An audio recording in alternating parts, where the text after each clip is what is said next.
I'm John Howard. In today's short video, I'm going to take you into a clip from Scott Galloway. In case you don't know Scott Galloway, he is an NYU professor. He's an internet personality. He's also a centimillionaire, or a self-proclaimed, or at least on the internet, he's a centimillionaire. And he, talks about, money and lots of other subjects as well. But basically, I've been talking a lot about real estate on this channel because I've done short, medium term furnished rentals for literally the last 2 decades, kind of building my own, rental portfolio, over this time frame and also as we speak.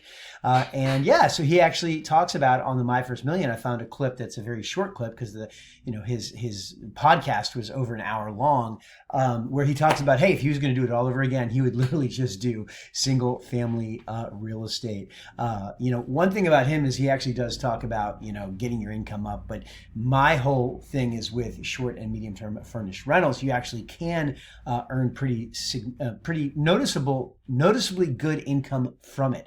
But let's go ahead and let's go into this clip with Scott Galloway where he talks about it, and we'll go from there. But to your question, would I do it again? If I did it again, what I would do, quite frankly, is I would probably just buy residential real estate for rental. And to me, that's it's not only a good return, but because our society is rejectionist and the entrants always want to come up with a way to make it harder for the entrants. There's been such incredible NIMBYism in America that continues, that real estate just gets unnatural lift. And so I think residential real estate over the long term, and there's very few investments you can lever up 5 to 1. There's very few investments you can depreciate at 2 or 3% a year, regardless if they're going up in value. And also just from a mental wellness standpoint, I like the idea of being in investments that aren't marked every day. Whereas the apartment rental units I own in Delray Beach, I don't know what they're worth today. Maybe they went down 10%, maybe they didn't. But if I had it to do all over again, I probably just would have been taking all my excess cash flow and done massively diversified ETFs in all over the world. And I would have bought more and more residential rental real estate. I've actually been looking at that clip forever, so I'm actually, glad that I found it. So it really goes along with, the 5 benefits that I've kind of been, talking about for a while now. But as you can see from this clip, if he had to start over, he would focus primarily on residential real estate. Here are the reasons that, why Scott Galloway would do it. He says basically the cash flow equation. Here's the beautiful part. If you structure deals correctly, rental income covers your mortgage payments while you build equity. You're essentially getting paid to own an appreciating asset. It's like keeping your treasure and spending it too. You could say, having your cake and eating too, but I don't really like that statement very much because obviously, when you get a birthday cake, you eat it on your birthday. But okay, and then also next is the power of leverage is unmatched. There are very few asset classes you can lever up 5 to 1, a 20% down payment. I can't buy $100 of Apple stock for $20. Put down $200K, control $1 million worth of real estate. With good credit, you might even get started with just 3% down. That is pretty rare, but it's possible. You can, get into real estate with something like 3% down, through all the different programs that are out there, and like first-time home buyers and FHA and stuff. That's unquestionably an amazing way to get started. Where else can you turn 30K and control $1 million of assets? You can use leverage in stocks. In fact, there's a lot of groups out there where even Merrill Lynch, my account at Merrill Lynch, your the minimum equity threshold is 30%. So you could theoretically, control 100,000 of stocks with 30%. But because it goes up and down so much, it's super, super risky. Another reason, it's the most tax advantage investment you can make.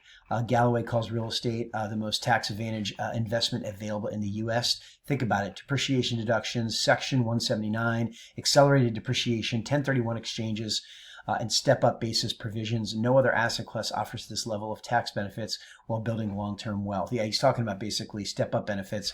If you were to pass away and you still own your real estate, your heirs will actually get, won't have to pay taxes, on that. It's a form of forced savings. While others complain about real estate's illiquidity, Galloway sees it as a strength. It's a form of forced savings, he explains. You can't panic sell your rental property at 2 a.m. at 2 a.m. like you can with stocks. This forced aspects creates discipline that builds wealth over decades. That's one thing that I really like because, I don't know if you've listened to some of my content, but again, I, don't really have that many subscribers. I've just been doing, lately a lot of real estate content. But then the thing for me is literally over the last 2 decades, I have actually launched 4 different businesses that got up to 7 figures plus per year. And I've been, quite successful in that realm. And then also during that time, I have owned or managed 5 different short or medium term rentals. So it's very doable to actually have these properties alongside of other things.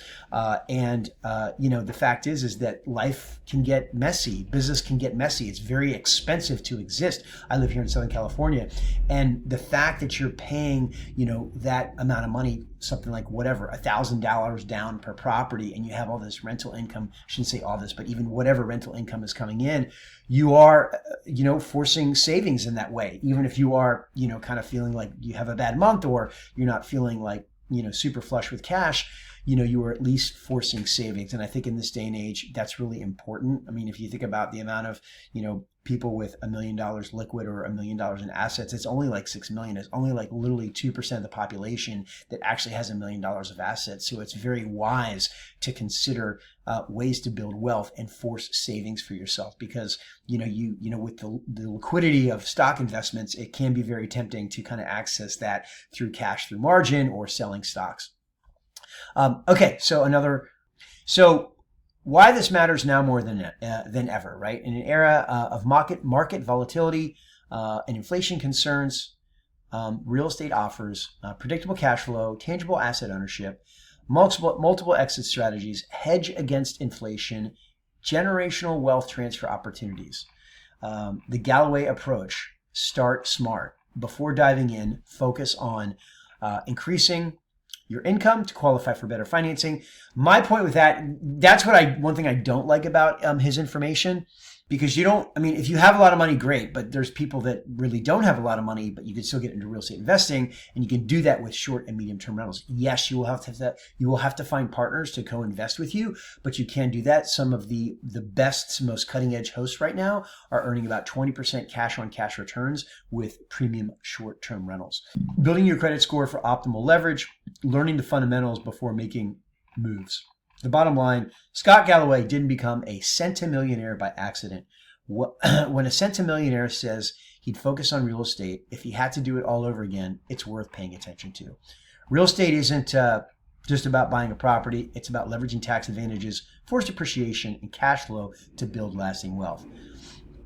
While short-term investors chase the latest trade or coin, multimillionaires are openly building real estate empire. The question is not whether you should invest in real estate.